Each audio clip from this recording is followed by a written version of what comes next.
সম্মানিত মৎস্যচাষী বন্ধুগণ, আপনারা দেখতে পাচ্ছেন ইতিমধ্যেই আমরা 2025 সালের টাইগার মনোসেক্স তেলাপিয়ার ডিম আমরা সংগ্রহ করে ইতিমধ্যেই আমরা ট্রেতে মাছ দিয়ে দিয়েছি। ট্রের মধ্যে মাছটা 3 থেকে 4 দিন থাকার পরে এই মাছটা যখন রেণুতে রূপান্তর হবে তখন এই মাছগুলোকে আমরা হাবার মধ্যে নামাবো। হাবার মধ্যে আমরা এই মাছগুলোকে 28 দিন হরমোন ট্রিটমেন্ট কমপ্লিট হওয়ার পর থেকে আমরা এই মাছগুলো বিক্রয় শুরু করব। তো মৎস্য খামারি ভাই বন্ধুগণ, আপনারা যারা অরিজিনাল টাইগার মনোসেক্স তেলাপিয়া মাছের পোনা খুঁজতেছেন,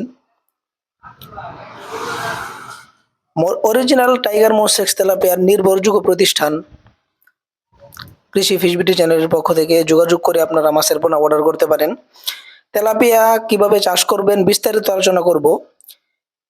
টাইগার মনোসেক্স তেলাপিয়া চাষ করার নিয়ম হচ্ছে, যদি আপনি একক চাষ করেন প্রতি শতকে চাষ করতে পারবেন 100 থেকে 130 পিস পোনা কালচার করতে পারবেন টাইগার মনোসেক্স তেলাপিয়া মাছের পোনা। আর যদি মিশ্র চাষ করেন সেক্ষেত্রে প্রতি শতকে 100 পিসের নিচে চাষ করতে হবে। তেলাপিয়া মাছ কিরকম পুকুরে চাষ করবেন, খাবার নিয়ম বিস্তারিত আলোচনা করব। তেলাপিয়া মাছ এরকম একটা পুকুরে চাষ করবেন, পুকুরের গভীরতা 6 থেকে 7 ফুট প্রয়োজন পড়বে। 4 থেকে 5 ফুট হলেও চলে, গভীরতা বেশি হলে মাছের জন্য উপকার বেশি। তো দর্শক, আপনারা যারা অরিজিনাল তেলাপিয়া মাছের পোনা খুঁজতেছেন অবশ্যই আমাদের স্ক্রিনে থাকা নম্বরে যোগাযোগ করে মাছের পোনা অর্ডার করবেন।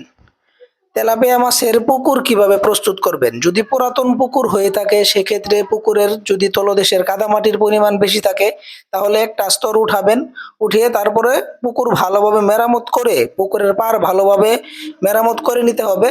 যদি কাদা বেশি থাকে তাহলে 4 আঙ্গুল পরিমাণ কাদা পুকুর থেকে উঠিয়ে ভালোভাবে পুকুরটা মেরামত করে তারপরে আপনারা পুকুরে পোনা নির্বাচন করবেন। প্রয়োজন মতো পরিমাণ মতো প্রতি শতকে 250 গ্রাম করে চুন প্রয়োগ করবেন।